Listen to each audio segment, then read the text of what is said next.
ጾም የሚጾም ሰው እንዴት ነው ስለ ማስቲካ የሚጠይቀው? ጾም የሚጾም ሰው እንዴት ነው ስለ አሳ ይበላል አይበላም ብሎ የሚጠይቀው? ጾም የሚጾም ሰው ዶሮ ስንት ሰዓት ነው የሚታረደው ብሎ እንዴት ይጠይቃል?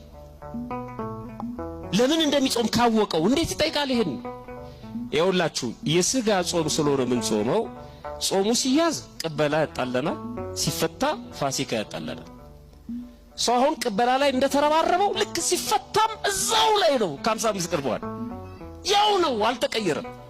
ግን ከቅበላ ወጥቶ ጾሙን የሚጠብቅ ቢሆን ኖሮ ፋሲካ ላይ ለሥጋው ደግሞ ነበር የሚሰለፍ። እግዚአብሔር ለሁላችንም ልቦና ይስጠን። የሥጋ ላይ ነን። እስቲ የጾም ወቅት ጥያቄዎችን በሙሉ አምጧቸው። የሥጋ ነው። ጸበል መጠጣት ይፈቀዳል አይፈቀድም ይላል። በቃ የሥጋ ነው። ያስቀደሰ ነው የሚጾመው ወይስ ያላስቀደሰ ይላል።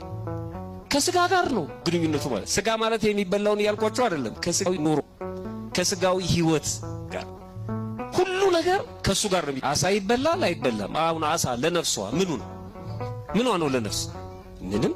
ማስቲካ ይበላል አይበላም ይላል። ምንድነው አሁን ለነፍስ ማስቲካ? ሰው አንገቱን እየሰጠ ገና እዛ ላይ ነው። 6 ሰዓት ነው የሚበላው ወይ 9 ሰዓት ይላል። ደሞ ይመጣሉ። አሁን ትንሣኤ ሊቃረብ ሲል በዋዜማው ዶሮ ስንት ሰዓት ነው የሚታረደው ይላል። ይኸውልህ 50 ቀን ጾሞ ስለ ዶሮ ነው የሚጠይቀው። ጾሙ ሲፈት ስንት ሰዓት ነው የሚታረደው ግን ይላል። ሁለት ስንት ሰዓት ነው የሚታረደው? ምን አገባት ቤተክርስቲያን? ይሄ አይመለከታትም። ቤተክርስቲያን ስንት ሰዓት ነው ቅዳሴ የሚቀደሰው? ለመቁረብ ስንት ሰዓት ነው መጾም ያለብህ የሚለውን ትምህርት ነው የምታስተምር። የለም አልተጻፈም። ዶሮ የሚታረድበት ሰዓት ጾሙ ነው የተጻፈው። ዝም ብለው ነው የሚነሱ አባቶች። 12 ሰዓት ካለፈ በኋላ ረደው አይቀድመ ረደው።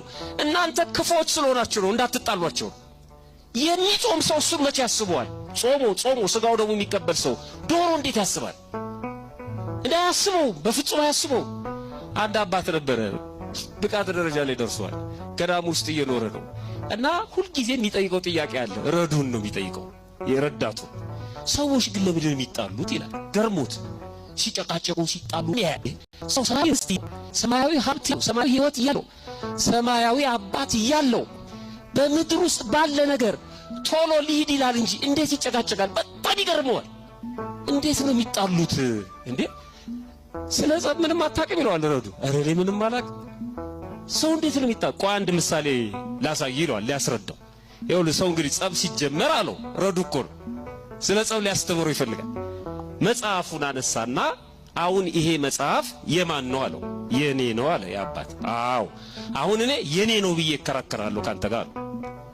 መጽሐፉ እኮ የኔ ነው አለው። እኮ የኔ ነው እላለሁ እኔ አለ።